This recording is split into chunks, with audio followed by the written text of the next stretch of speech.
اس کے بعد اگلے مہینے پھر کاؤنٹ کرے، پھر اگلے مہینے پھر کاؤنٹ کرے، تو 3 مہینے تک جو جس طرح جتنے دن بلیڈنگ چل رہی ہے ایکچولی وہ اس کی مدت ہوگی، اس کی اپنی عادت ہوگی، تو اس طرح سے پتہ چلے گا. تو بیسٹ تو سٹارٹنگ کے ڈیز سے پتہ چلے گا، لیکن بعد میں بھی کوئی اگر پتہ لگانا چاہتا ہے تو اپنا مزاج کو سمجھے کہ اس کو کتنے دن تک بلیڈنگ ہوتی ہے، تو ایکچولی اس کی جو مدت ہے اتنے دن کی ہوگی. مان لیجئے کسی کی حیض کی جو خون آنے کی مدت ہے وہ 4 دن ہے، تو 4 دن کے بعد اسے 7 دن پورا کرنے کی ضرورت نہیں ہے غسل لینے کے لیے.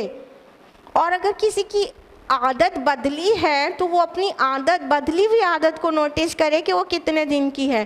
مان لیجئے پہلے 4 دن کی تھی اور بعد میں 5 دن کی ہو گئی، تو وہ اب 3 مہینے تک چیک کیا کہ وہ 5 دن کی ہو گئی، تو وہ 5 دن مانے، اور 5 دن مان کر وہ 5 دن کے بعد غسل لے سکتی ہے. کسی بھی عورت کو 3 دن ہی اگر بلیڈنگ ہوتی ہے، 4-5 دن ہوتی ہے، تو ہرگز 7 دن یا 10 دن انتظار کرنے کی ضرورت نہیں ہے. جیسے ہی مان لیجیے کسی کی 4 دن ہے، 4 دن ہو جاتا ہے، بلیڈنگ سٹاپ ہو جاتی ہے، اور اکارڈنگ ٹو عائشہ رضی اللہ عنہ وائٹ ڈسچارج جیسے ہی سٹارٹ ہو جاتا ہے ویسے ہی عورت کو سمجھ جانا چاہیے اس کا ٹائم ختم ہو گیا اور اب اسے غسل کر کے نمازیں پڑھنا چاہیے. اگر ٹائم پورا ہونے کے بعد غسل نہیں لیا گیا اور 4 دن کی عادت تھی اور 3 دن اور غسل نہیں لیا گیا اور نمازیں نہیں پڑھی گئیں تو وہ ساری نمازیں قضا ہو گئیں، سمجھ لیجئے. تو ہرگز 7 دن پورا کرنے کا انتظار نہیں کریں، اپنی عادت کو پہچانیں اور اتنے دن میں غسل لے کے نمازیں سٹارٹ کر دیں. مان لیجئے کہ کسی کو حیض کے علاوہ بھی اور بھی خون آتا ہے جس کو بیماری کا خون کہتے ہیں اور اسلامی اصطلاح میں اسے استحاضہ کہتے ہیں. تو اگر کسی کی جو مدت ہے مینسٹرول پیریڈ ہے وہ 4 ڈیز کا ہے اور 4 ڈیز کے بعد پھر ایسا ہو گیا کچھ دواؤں کے اثرات سے یا کسی بھی وجہ سے اس کو اگلے 3 دن تک اور بلیڈنگ ہوتی چلی گئی، تو اس کو اچھی طرح سے پتہ ہونا چاہیے کہ میرے حیض کے خون کا کلر کیا ہے اور اس کی مدت کیا ہے. وہ عورت اپنی عادت کو بہت اچھی طرح پہچانتی ہوگی کہ یہ جو 4 دن تک آیا تھا وہ حیض کا خون تھا، پھر اس کے بعد بھی جو آ رہا ہے وہ ایکچولی نہ ہی اس کا کلر وہ ہے، نہ اس کا ٹیکسچر وہ ہے، اور نہ ہی وہ میری عادت کے عین مطابق ہے. تو وہ جو بقیہ 3 دن اور بلیڈنگ ہوئی وہ حیض نہیں ہے، وہ استحاضہ ہے. لہٰذا وہ عورت بھی 4 دن کے بعد غسل لے گی اور وہ 3 دن جو اور بلیڈنگ ہوتی رہی اس میں وہ نمازیں پڑھے گی، روزے رکھے گی، قرآن ٹچ کرے گی، سب کچھ کرے گی. ٹھیک ہے. تو استحاضہ کا جو شرعی مسئلہ ہے وہ یہ کہ استحاضہ کی حالت میں عورت کو نمازیں پڑھنی ہوتی ہے، ایون پیڈ چینج کر کے نمازیں پڑھنا چاہیے. تو اس طرح سے حیض کو اپنی عادت کو پہچانتے ہوئے ایک عورت کو اتنے دن تک نماز چھوڑنی چاہیے، پھر بعد میں وہ دن پورے ہونے کے بعد صلاح قائم کرنا چاہیے. ایک اور پرابلم ہوتی ہے بہت ساری خواتین کو اور بہت ساری گرلز کو، وہ یہ کہ کبھی کبھی کسی کو ایسا ہو ہی جاتا ہے کہ جو مینسز ہے وہ سٹاپ ہو گیا، غسل لے لیا، کافی گھنٹوں کے بعد یا 1-2 دن کے بعد پھر سے یلوئش یا براؤنش ڈسچارج یا سپاٹ شروع ہو جاتا ہے. تو یہ جو سپاٹنگ ہے وہ حیض کا حصہ نہیں ہے، اس کے لیے دوبارہ غسل لینے کی ضرورت نہیں ہے. تو اگر پاکی کا زمانہ سٹارٹ ہو گیا ہے اس کے بعد کچھ فردر یلوئش یا براؤنش سپاٹس نظر آتے ہیں تو دھیان رکھیے یہ حیض کا حصہ نہیں ہے اور اس کے لیے دوبارہ غسل لینے کی زحمت کرنے کی ضرورت نہیں ہے، وہ آپ پاک ہی ہیں اور آپ ناپاک نہیں ہیں پاکی کا زمانہ بیچ میں گزرنے کے بعد ہوئے اسپاٹنگ کی وجہ سے۔ تو یہ تھے آپ دونوں بہنوں کے سوالات کے جواب، امید ہے جواب آپ کو مل گیا ہوگا۔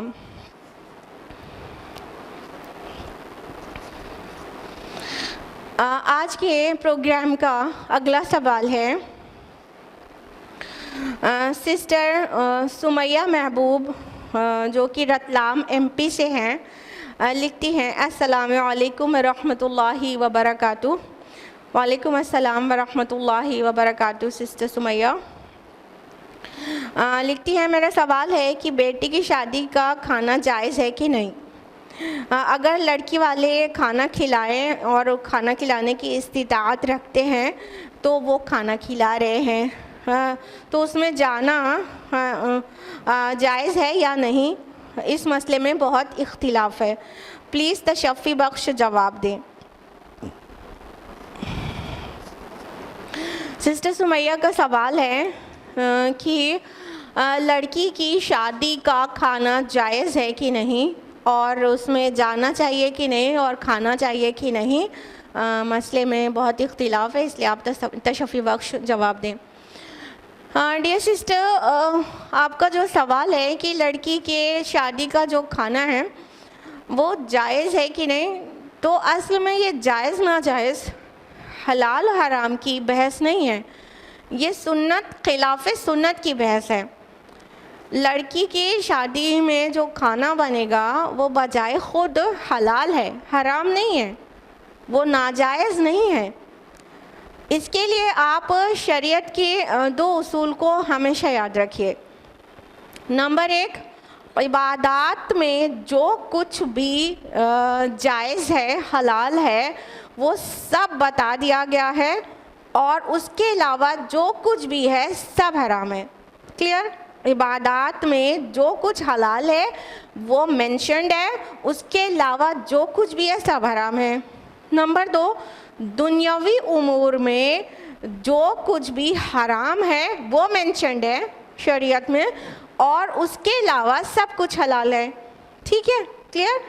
تو اب یہ جو شادی کا کھانا ہے یہ دنیاوی امور سے اس کا تعلق ہے، تو یہ کھانا حلال ہے، جائز ہے، کیونکہ جو حرام ہے کھانا وہ شریعت نے بتا دیا ہے، اور قرآن حکیم میں فاربیڈن فوڈ صرف 4 ہیں اور 4 ڈفرینٹ پلیسز پر مینشن ہوئے ہیں۔ اللہ تعالیٰ نے فرمایا قرآن حکیم میں سورہ بقرہ سورہ نمبر 2 آیت نمبر 173 میں، اور سورہ مائدہ سورہ نمبر 5 آیت نمبر 3، سورہ انعام سورہ نمبر 6 آیت نمبر 145، اور سورہ نحل سورہ نمبر 16 آیت نمبر 115 میں حرمت علیکم المیتۃ والدم ولحم الخنزیر وما اہل لغیر اللہ بہ، آپ پر حرام کیا گیا مردہ گوشت، خون، سور کا گوشت اور وہ کھانا جس پر اللہ کے علاوہ کسی اور کا نام پکارا گیا ہو۔ تو حرام کھانے تو صرف یہ 4 ہیں جو قرآن میں 4 بار مینشنڈ ہیں کہ مردار اور خون، سور کا گوشت اور غیر اللہ کے نام چڑھایا ہوا کھانا، یہ 4 کھانے حرام ہیں، باقی سب کھانے حلال ہیں۔ تو لڑکی کی شادی میں جو ڈنر دیا جاتا ہے وہ بجائے خود حلال ہے، لیکن یہاں بحث حلال و حرام کی نہیں ہے، یہاں بحث ہے سنت اور خلاف سنت کی۔ ایکچولی ہمارے معاشرے میں جو نکاح کا پورا فارمیٹ تیار ہو گیا ہے وہ ہمارے لوکل کلچر سے انسپائرڈ ہے، اور اس میں بارات آتی ہے، لڑکی والے کے یہاں کھانا کھایا جاتا ہے جس میں بہت سجاوٹ ہوتی ہے اور بہت صوفے، قالینیں اور جھومر اور چاند ستارے، پھول والی سب کچھ لگایا جاتا ہے، اور اس پہ سے کئی گناہ کی کھلے گناہ کی چیزیں میوزک ڈی جے وغیرہ کیا جاتا ہے، یہ پورا جو فارمیٹ ہے شادی کا یا نکاح کا وہ ایکچولی خلاف سنت ہے۔ تو ہمیں لڑکی کی شادی کے کھانے کو تو بائیکاٹ کرنا چاہیے، حرام تو نہیں ہے، کھائیں گے تو گناہ گار نہیں ہو جائیں گے، لیکن ہمیں اسٹل بائیکاٹ تو کرنا چاہیے کیونکہ یہ سوسائٹی میں بہت بڑے فساد کی وجہ بنا ہوا ہے۔ اللہ کے رسول صلی اللہ علیہ وسلم کا جو طریقہ نکاح تھا وہ بہت سمپل تھا، جس میں لڑکی والے کو ایک دمڑی بھی خرچ کرنے کی ضرورت نہیں ہے۔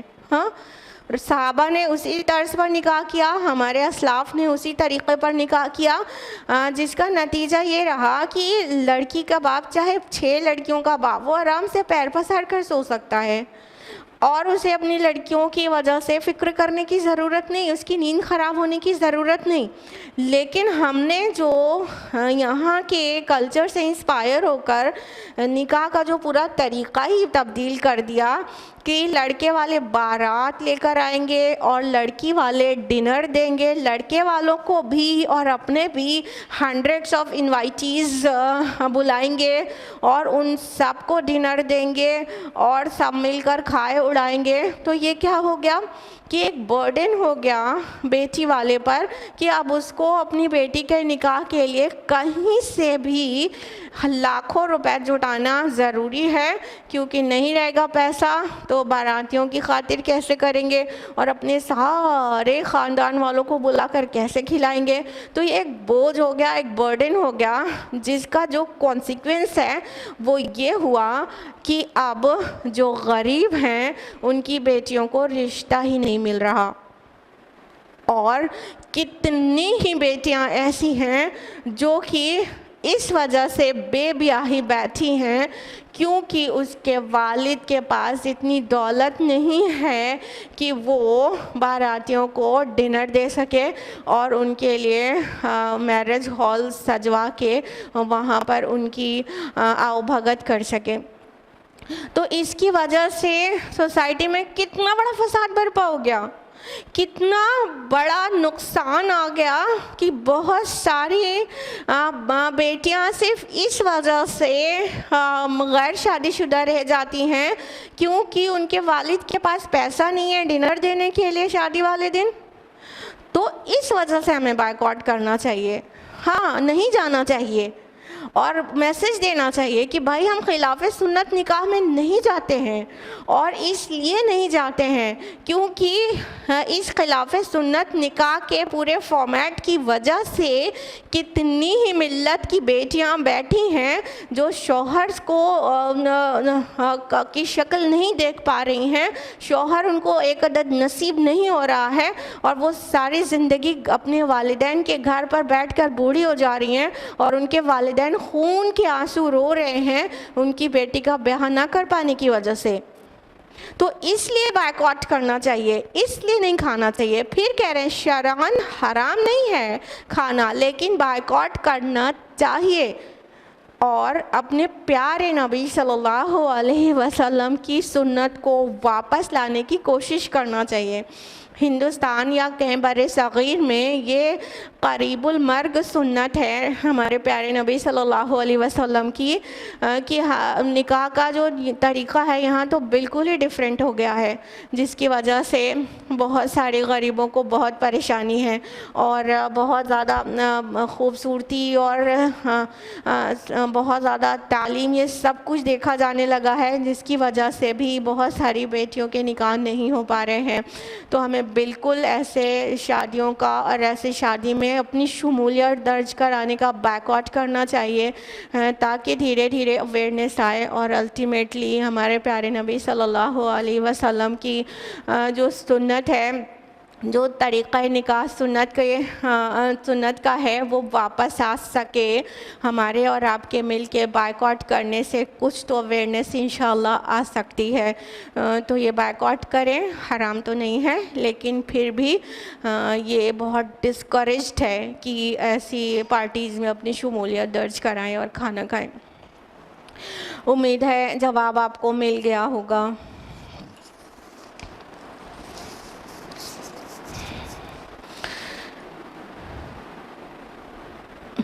اب آج کے پروگرام کا اگلا سوال ہے جو کہ سسٹر سمینہ کی طرف سے جو ممبئی سے بلانگ کرتی ہیں. And Hare question is Can Quranic surahs and du'as be recited while in the state of sexual impurity like Ayatul Kursi and last 2 ayat of Surah Baqarah and others? Sister Samina کا سوال ہے کیا حالت جنابت میں قرآن کی آیات اور سورتوں کو ریسائٹ کر سکتے ہیں جیسے کہ آیت الکرسی ہو یا بقرہ کی آخری 2 آیات ہوں وغیرہ وغیرہ؟ دیکھیے سسٹر، قرآن ریسائٹ کرنے کی جہاں تک بات ہے تلاوت کی غرض سے، تو اللہ کے رسول صلی اللہ علیہ وسلم تلاوت نہیں کیا کرتے تھے، جو کہ حدیث ہے ترمذی کی. نبی صلی اللہ علیہ وسلم حالت جنابت کے علاوہ ہر حالت میں قرآن ریسائٹ کرتے تھے. تو تلاوت کی غرض سے ریسائٹ کرنا یہ تو منع ہے، یہ تو نہیں کر سکتے ہیں سیکشول امپیورٹی میں. ایک اور حدیث ہے احمد اور ابو یعلا کی، جس میں اللہ کے رسول نے فرمایا کہ جو حالت جنابت میں ہو وہ قرآن کی ایک آیت بھی نہ پڑھے. تو تلاوت کی غرض سے ریسائٹ نہیں کریں. لیکن اذکار کی جہاں تک بات ہے، جو قرآن کا کوئی پورشن اذکار کی وجہ سے دعا کے لیے آپ کو ریسائٹ کرنا ہو تو ہاں بالکل کر سکتے ہیں، کیونکہ صحیح مسلم میں حدیث ہے حضرت عائشہ رضی اللہ عنہا سے جب کسی نے پوچھا کہ کیا نبی صلی اللہ علیہ وسلم حالت جنابت میں اللہ کا ذکر کیا کرتے تھے، تو حضرت عائشہ رضی اللہ عنہا نے فرمایا کہ ہاں رسول اللہ صلی اللہ علیہ وسلم ہر حال میں اللہ کا ذکر کیا کرتے تھے. تو اذکار جتنے ہیں اور قرآن سے بھی ہیں تو وہ حالت جنابت میں بالکل ریسائٹ کر سکتے ہیں. جیسے کہ آپ نے پوچھا ہی ہے آیت الکرسی، ہاں آپ آیت الکرسی پڑھ سکتی ہیں ذکر کے لیے. بقرہ کی آخری 2 آیات ہاں آپ پڑھ سکتی ہیں. سورہ فاتحہ پڑھ سکتی ہیں. دیگر دعائیں ہیں قرآن مجید میں بہت ساری، تو وہ ساری دعائیں اذکار وہ سب آپ پڑھ سکتی ہیں بغیر پریشانی کے حالت جنابت میں بھی، کیونکہ جنابت میں ذکر کرنے سے منع نہیں کیا گیا ہے، قرآن کی تلاوت کرنے سے منع کیا گیا ہے. تو آج کے لیے ہی اتنا ہی. آپ کے ابھی بہت سارے سوالات اور ہیں جس کو ہم آن لائن سیشن 2 کے پارٹ 2 میں انکلیوڈ کریں گے، اور وہ پارٹ 2 بھی بہت جلد ہی آپ کو پریمیئر کے ذریعے پہنچا دیا جائے گا. تو یہ رہا on line Asma Shams session 2 part 1، اور جلدی آپ سے ملاقات ہوگی آن لائن سیشن 2 پارٹ 2 میں. اس درمیان بھی آپ اپنے کویشچنز سینڈ کر سکتے ہیں. ہم آپ کو اپنا واٹس ایپ نمبر پھر سے بتا دیں، اگر کسی کے پاس نوٹڈ ڈاؤن نہیں ہے تو وہ نوٹ کر لیں. +91 83 03 76 02 14 یہ ہمارا واٹس ایپ نمبر. اس پر آپ اپنے سوالات مہینے میں کبھی بھی بھیجیں. جب آج کا اسماء شمس سیشنز ہوا کریں گے تو آپ کے کچھ سلیکٹڈ سوالوں کا جواب دیا جائے گا.